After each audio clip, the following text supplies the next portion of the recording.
જય શ્રી કૃષ્ણ મિત્રો, હર હર મહાદેવ।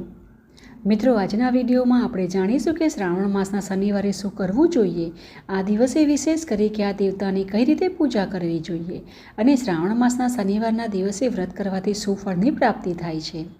ને જો તમને આ માહિતી સારી લાગે તો લાઇક કરજો ને તમારા મિત્ર પરિવાર સાથે જરૂર શેર કરજો।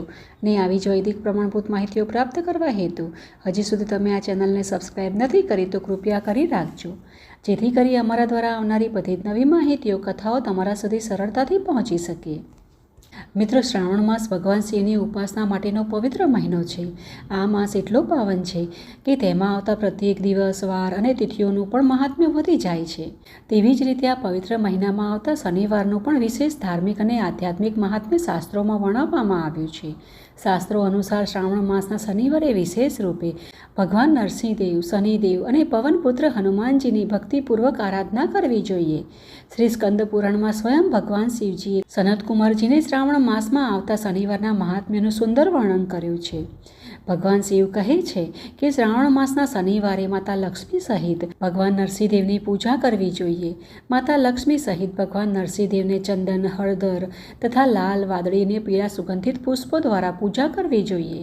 ત્યાર પછી ભગવાનને ભક્તિપૂર્વક ખીચડી અને તાંદળજાની ભાજી બનાવી નૈવેદ્ય ધરાવવું જોઈએ અને સ્વયં પણ પ્રસાદ ગ્રહણ કરવું જોઈએ અને શક્ય હોય તો બ્રાહ્મણોને પણ તે પ્રસાદથી ભોજન કરાવવું જોઈએ। તલનું તેલ અને ઘી ભગવાન નરસિંહદેવને અતિ પ્રિય છે, આથી શ્રદ્ધાપૂર્વક અને પોતાના સામર્થ્ય પ્રમાણે આ દિવસે તલનું તેલ તથા ઘી નરસિંહ ભગવાનને અર્પણ કરવું જોઈએ। તેમજ સૌભાગ્યવતી બહેનોએ આ દિવસે તલના તેલથી સ્નાન કરવું જોઈએ અને અડદની દાળ કે અડદથી બનેલું ભોજન જમવું જોઈએ। તેમજ દિવસ દરમિયાન બને તેટલું વધારેમાં વધારે ભોજનમાં તલનું સેવન કરવું જોઈએ। આમ કરવાથી ભગવાન નરસિંહદેવ પ્રસન્ન રહે છે। આ પ્રકારે મિત્રો, શ્રાવણ માસના ચારેય શનિવારે આ રીતે નરસિંહદેવની પૂજા, આરાધના, ઉપાસના કરવાથી ઘરમાં સુખ સમૃદ્ધિ રહે છે। ભગવાનની કૃપાથી યશ તથા કીર્તિ પ્રાપ્ત થાય છે। આથી શ્રાવણ મહિનાના ચારેય શનિવારે આ વ્રત કરવું જોઈએ, જેનાથી લક્ષ્મી ઘરમાં સદૈવ માટે સંપૂર્ણ રીતે સ્થિત રહે છે ને ધન અને અનાજની સમૃદ્ધિમાં વૃદ્ધિ થાય છે। પુત્રહીન વ્યક્તિને પુત્રની પ્રાપ્તિ થાય છે। આ લોકમાં સમસ્ત સુખ ભોગવી અંતે તે વૈકુંઠ પ્રાપ્ત કરે છે। નરસિંહ ભગવાનની કૃપાથી મનુષ્યને ઉત્તમ કીર્તિ પ્રાપ્ત થાય છે, જે દસેય દિશાઓમાં ફેલાયેલી હોય છે। ને મિત્રો, શનિવાર એટલે શનિદેવની આરાધના માટેનો વિશેષ દિવસ અને શાસ્ત્રોમાં શનિદેવને પ્રસન્ન કરવા માટે તલનું તેલ, કાળા તલ, કાળા અડદ, લોખંડ તથા કાળા વસ્ત્રનું દાન કરવાનું મહાત્મ્ય કહ્યું છે। શ્રદ્ધા અને પોતાના સામર્થ્ય પ્રમાણે જરૂરતમંદ વ્યક્તિઓ અથવા યોગ્ય પાત્રને આ વસ્તુનું દાન કરવું જોઈએ। શનિદેવને તલના તેલથી અભિષેક કરવો અને કાળા તલ તથા કાળા અડદ અર્પણ કરવા જોઈએ, જેથી શનિની વક્ર દૃષ્ટિ દૂર થાય છે, સાડાસાતીમાં રાહત મળે છે। આ દિવસે શ્રદ્ધાભાવથી શનિદેવની પૂજા કરતી વખતે હૃદયથી પ્રાર્થના કરવી જોઈએ કે હે શનિદેવ, આપ અમારા પર પ્રસન્ન થાઓ, અમારા જીવનના દુઃખો દૂર કરો અને અમને સદબુદ્ધિ, ધૈર્ય તથા સારા કર્મ કરવાની શક્તિ આપો। આ રીતે પ્રાર્થના કરી તલના તેલથી શનિદેવનો અભિષેક કરવો જોઈએ। શનિદેવના પૂજનમાં કાળા તલ અને કાળા અડદના દાણા વિશેષ શુભ માનવામાં આવે છે। શનિદેવ શ્યામ રંગના, ધીમી ગતિવાળા, કશ્યપ કુળના, સૌરાષ્ટ્રમાં જન્મેલા, સૂર્યપુત્ર, વરદાન આપનારા, દંડ સમાન આકારવાળા મંડળમાં સ્થિત, ઇન્દ્રના નીલમણિ જેવા તેજસ્વી, હાથમાં ધનુષ, તીર અને ત્રિશૂળ ધારણ કરનારા અને ગીધ ઉપર સવારી કરનારા છે। યમ તેમના પ્રમુખ દેવતા છે, બ્રહ્મા તેમના ઉપદેવ છે। તેમને કસ્તુરી, અગુર અને ગુગળ ધૂપની સુગંધ ગમે છે અને તેમને ખીચડી એટલે કે દલિયા ખૂબ જ ગમે છે। આથી તેમને આ દિવસે ખીચડી અથવા દલિયાનો ભોગ લગાવવો જોઈએ। શનિદેવની આરાધના ભક્તિ, નિયમ અને સાત્વિક ભાવથી કરવી જોઈએ અને કાળી વસ્તુઓનું દાન કરવું જોઈએ। કાળા રંગના વસ્ત્રો, કાળા રંગના વાછડા સહિતની ગાયનું પણ દાન કરવું જોઈએ। આ રીતે તેમને યોગ્ય પૂજા કર્યા પછી વ્યક્તિએ આ રીતે પ્રાર્થના કરી અને સ્તુતિ કરવી જોઈએ કે પૂજાથી સંતુષ્ટ થઈને જેમણે નષ્ટ રાજ્યવાળા રાજા નીલને તેમનું મહાન રાજ્ય પુનઃ પ્રદાન કર્યું હતું, તે છાયાદેવી અને સૂર્યદેવના પુત્ર ભગવાન શનિ મારા પર પ્રસન્ન થાઓ, હું તમને નમન કરું છું। આ રીતે સંપૂર્ણ એકાગ્રતાથી ભગવાન શનિની પૂજા કરે છે, તેને સપનામાં પણ શનિદેવનો ભય લાગશે નહીં। જે શ્રાવણ મહિનાના દરેક શનિવારે આ રીતે ભક્તિભાવથી આ વ્રત રાખે છે, તેમને શનિશ્કરના કારણે સહેજ પણ દુઃખ નહીં થાય। મિત્રો, જન્મ રાશિના પહેલા, બીજા, ચોથા, પાંચમા, સાતમા, આઠમા, નવમા કે 12મા ભાગમાં સ્થિત શનિ હંમેશા મુશ્કેલીનું કારણ બનતું હોય છે. આથી શનિ ગ્રહની શાંતિ માટે સમગ્ર આ મંત્રનો જાપ કરવાથી શનિદેવની વિશેષ કૃપા પ્રાપ્ત થાય છે.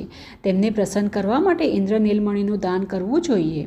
આ પ્રકારે શ્રાવણ માસના દરેક શનિવારે શ્રદ્ધાપૂર્વક શનિદેવનું પૂજન કરનાર ભક્તને શનિદેવના કારણે થતી પીડાઓથી રક્ષણ મળે છે, એવું શાસ્ત્રોમાં વર્ણન કરવામાં આવ્યું છે. હવે આવીએ પવનપુત્ર હનુમાનજીની ઉપાસના પર. તો શ્રાવણ માસના શનિવારે હનુમાનજીની પૂજા કરવી અત્યંત શુભ માનવામાં આવી છે. હનુમાનજીને પ્રસન્ન કરવા માટે શ્રાવણ મહિનાના શનિવારે રુદ્રમંત્ર દ્વારા તેમને તેલનો અભિષેક કરવો જોઈએ. તેલમાં મિશ્રિત સિંદૂરનો લેપ તેમને અર્પણ કરવો જોઈએ. જપ કુસુમ માળા, આંગળાની માળા, મંદાર પુષ્પમાળા તેમજ વડાનો ભોગ અને અન્ય ઉપચારોથી વ્યક્તિએ પોતાની ક્ષમતા મુજબ શ્રદ્ધા અને ભક્તિભાવથી અંજલિપુત્ર હનુમાનજીની પૂજા કરવી જોઈએ.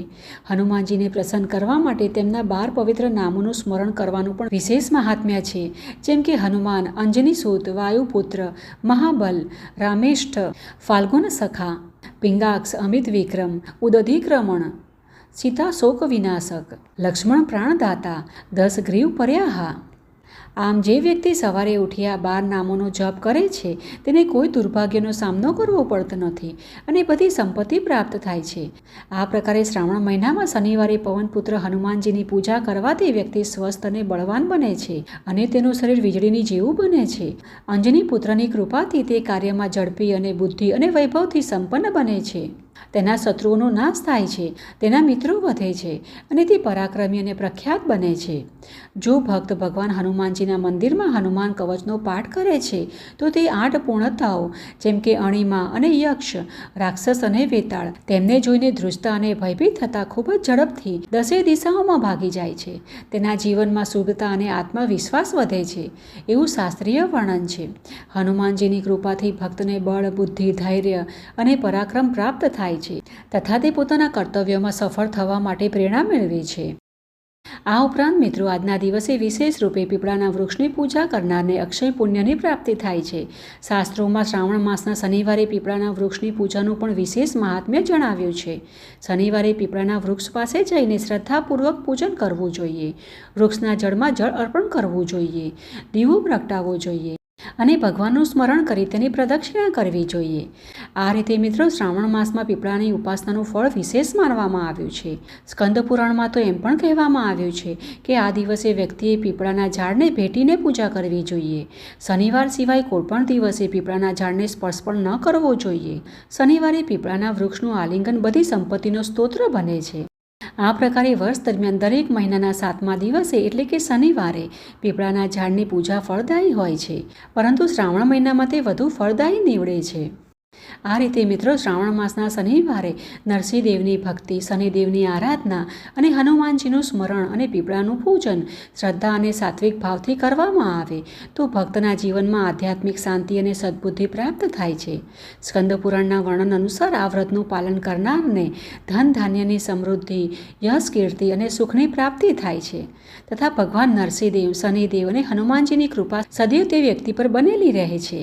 આથી આ દિવસે પોતાની શક્તિ અને પરંપરા અનુસાર સરળતાથી પૂજા કરવી અને ભગવાનનું સ્મરણ કરવું જોઈએ. જય ભગવાન નરસિંહદેવ, જય શનિદેવ મહારાજ, જય જય પવનપુત્ર હનુમાનજી. અમારા સૌ પર તમારી કૃપા બનાવેલી રાખજો. અમારા જીવનમાંથી દુઃખ, ભય અને નકારાત્મકતા દૂર કરી અમને ધર્મ, સદબુદ્ધિ, શાંતિ અને સુખ સમૃદ્ધિ પ્રદાન કરજો.